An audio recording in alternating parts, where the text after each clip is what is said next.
All right, so you learned some important things. Who taught you? We kind of taught ourselves. Everybody, each other, everybody. What did I do? You facilitated. And what is that? You asked questions. I asked questions. Exactly. I asked questions, but what questions did I ask? Oh, how are you doing? How's your mom? Questions with a purpose. Yeah. Focus. Yeah. Last night was they had the Tony Awards at Broadway, you know, and you see all these people dance and sing and the sets move and wow, that's magic.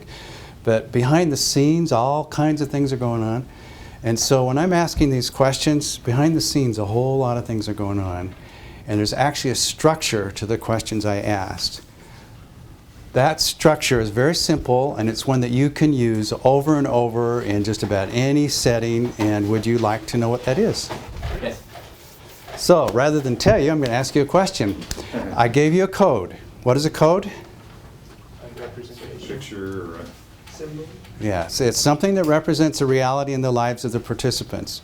Now, I took a gamble that enough of you had had experience with this that this wasn't totally foreign to your, so you need to have something that has some connection with the lives of the participants, and perhaps some connection with some of the goals.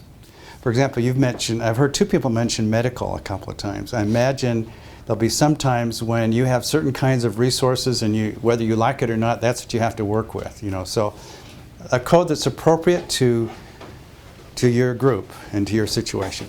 Okay, then I presented the code and I asked questions. What was the first question I asked? What do you see? What do you see?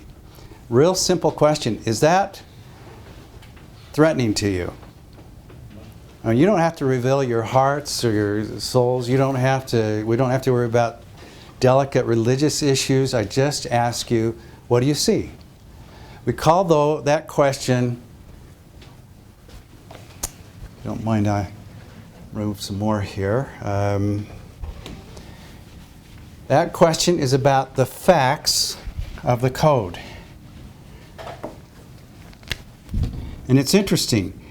If I asked you the same question, and we're strangers, about tell me what you think about beggars, I may not get the same answer.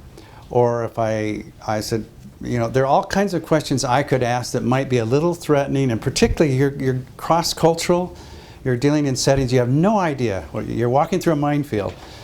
But this question about the facts of a picture is safe. And it allows them to talk about what they feel and what they see from their point of view, and you're safe. You're listening. You're building rapport. There are two kinds of facts. One is, literally what's physically going on here, and the other were questions of how does she feel? How does this person feel?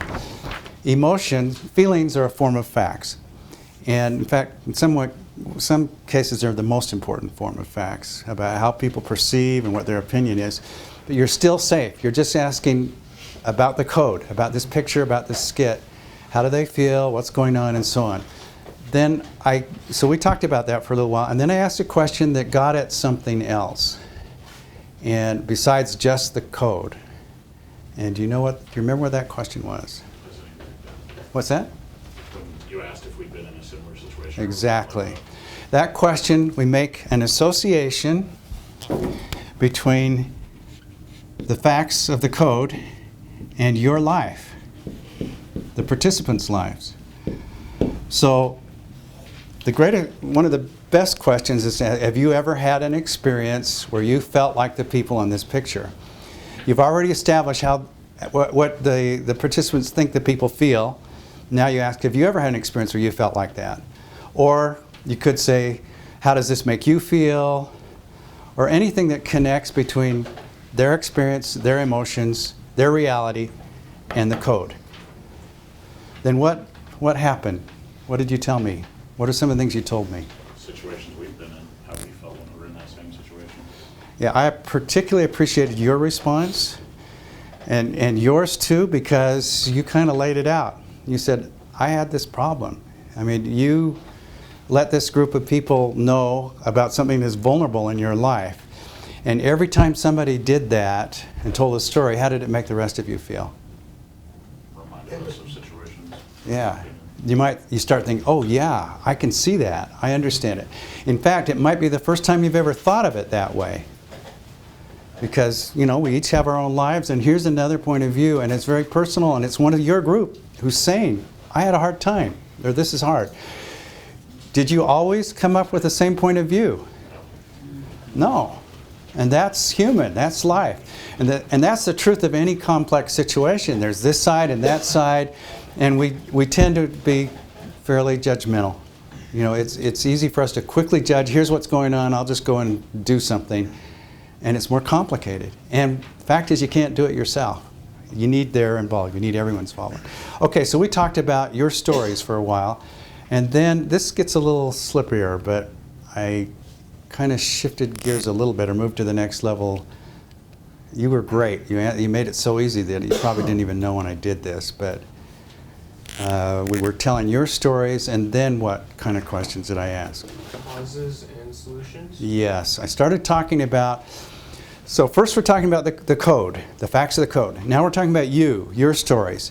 Now we're talking based on your stories and your opinions, what does all this mean? Well, it's more universal than just you. Why are there problems like this?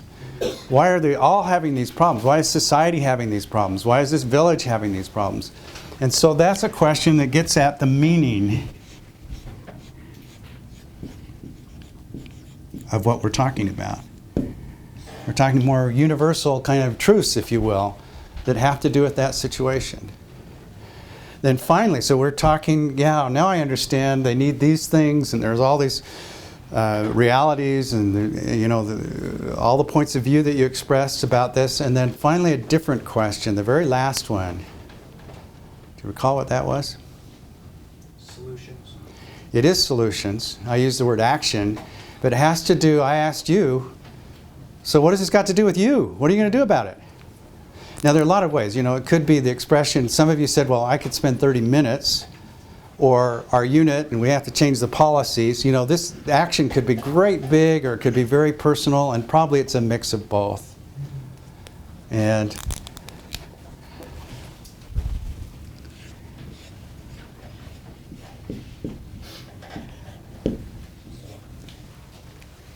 for a group who's not interested in politics, you sure mention it a lot. I'm saying that because in the lives, and they will know better than you about how far can you talk about these things till it gets dangerous. Because sometimes suddenly you're on really scary ground for people. But they're the best judges, and so they're going to talk about extremely personal things. Here's what I could do with my daughter. And they're also going to talk about, well, maybe we should go talk to the elders down the road about this.